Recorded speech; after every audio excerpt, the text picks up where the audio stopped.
online these days talks about, becoming a millionaire, making 6, 7 figures, whatever. But I feel like people don't actually tell you, like, what is it actually like making that type of money? And honestly, I really just want to sit down and tell y'all the truth. All right, y'all. So it's your favorite entrepreneur here, Sarah Nicole, as usual, right? And I know that the camera quality is not going to be the best on this video. Okay, I'm literally using my cell phone. But listen, I wanted to come on here and talk about a couple things because I feel like I see this all the time with like influencers, content creators, and we always talk about, becoming millionaires or being millionaires or, making 7 figures. That's like the goal for everybody, it seems like, right?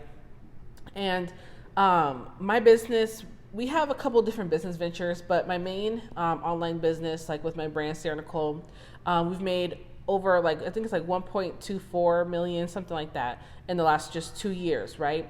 And so I want to actually talk about like the things that I've learned from being able to make that type of money in my business and so quickly. A lot of people assume that when you start hitting 6 figures, 7 figures, and then you start making, $50,000 to $80,000 in a month, right? They think that, okay, things are going to get easier. Life is easier, right? Like you're making more money. It's easier. And I'm here to tell you guys that when they say more money, more problems, they're not lying. Okay, they're not lying. They're not exaggerating. And so there's a few things that I've really learned throughout this journey and this process of being a full-time entrepreneur. I'm 25 years old. I'll be 26 here in actually a couple months. That's kind of crazy.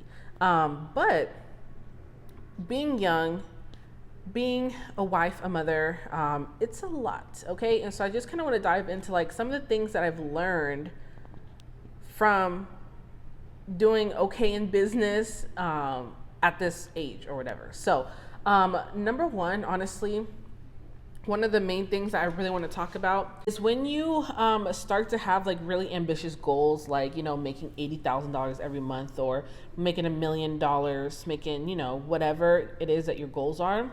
One thing that you have to really consider is, am I actually prepared to achieve those goals? And I know it sounds crazy because you're like, okay, yeah, this is something that I want, but are you actually prepared to receive that? Okay. And I say this because like, if you were to, I don't know, for example, if you were to make $80,000 right now in your business, could your business actually handle that? Like, could your systems, your processes, everything actually handle that? Can you mentally handle all the workload that comes with making that type of money? You really have to consider that. It can cause a lot of headaches, honestly, sometimes if your business blows up too fast and you're not ready for it. And so that's one thing that you want to consider. And that's one thing that I really learned is like, if I want to have certain goals, if I want to hit certain numbers, like I got to prepare for that before it happens, not after it happens. Because if I'm not prepared and I say I get this influx of sales from people and I'm not able to handle it, and now customers are going to be upset, things are going to be delayed, like it just causes a lot of problems and it can really hurt your reputation, definitely. So you want to make sure that you are preparing for the things that you're asking for. Also, another thing that I learned is you want to be careful when it comes to, like your income goals. Like, of course, everyone has goals that they want to hit, right? I do, you do. We all have these income goals. Like, I want to make a certain amount of money every year, every month. One thing that I do want to tell you to be careful of, though, is like once you start making a lot of money, you start making $50,000 a month consistently, $50,000, $60,000, $80,000 a month consistently. It's very easy to start like chasing the numbers, right? It's like, okay, how can I make more? How can I make more? And I've realized that doing that, it can be really detrimental to your business and honestly to like your mental health, seriously.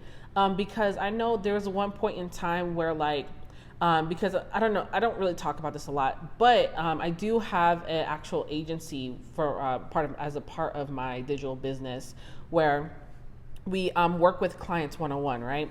And so I was at a point where like I was just taking any client that was able to pay the price because I wanted to hit certain numbers.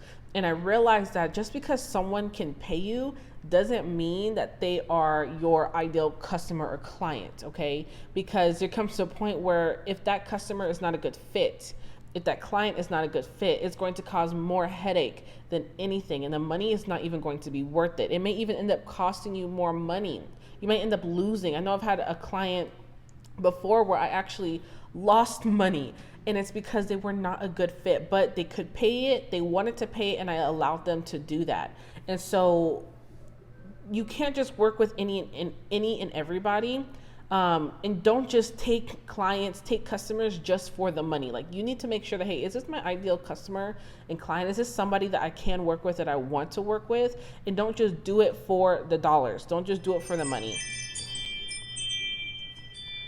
Whoops, hold on, y'all, my Ring doorbell. But it can really take a toll on your mental health, and you kind of start to value yourself. Like however much money you're making is a part of your self-worth, and that is not true, right? But when you start really chasing the money, you start to feel that way. Okay, it's like, okay, if I didn't hit the numbers, then it starts to reflect on like who you are as a person. That's just not true. Another thing that I've learned with, being able to reach a certain amount of like financial success, is that money does not buy happiness. I used to think that it does. Like when you get the cars, the clothes, or whatever, like I have my dream car, those things, like once you get them, it's not as fulfilling as it was in the beginning. Or it's not as like exciting as it was when you didn't have it. And so don't base your self-worth on those items that you're getting or the things that you're getting or even your accomplishments, and understand that like you are still a person outside of your business, outside of your material items and material things. And really just keeping a level head. And I know this is not like, business advice that you may have been expecting, but it's really true. People don't understand, like being an entrepreneur really, it really can take a toll on your mental health, if you allow it to. And so you want to make sure that you are protecting yourself and you're not basing your self-worth on the amount of money that you're making or the items that you have, because like I said, once you get those items, like it doesn't become as exciting, and you're going to end up chasing the next thing, and the next thing is like a shiny object syndrome.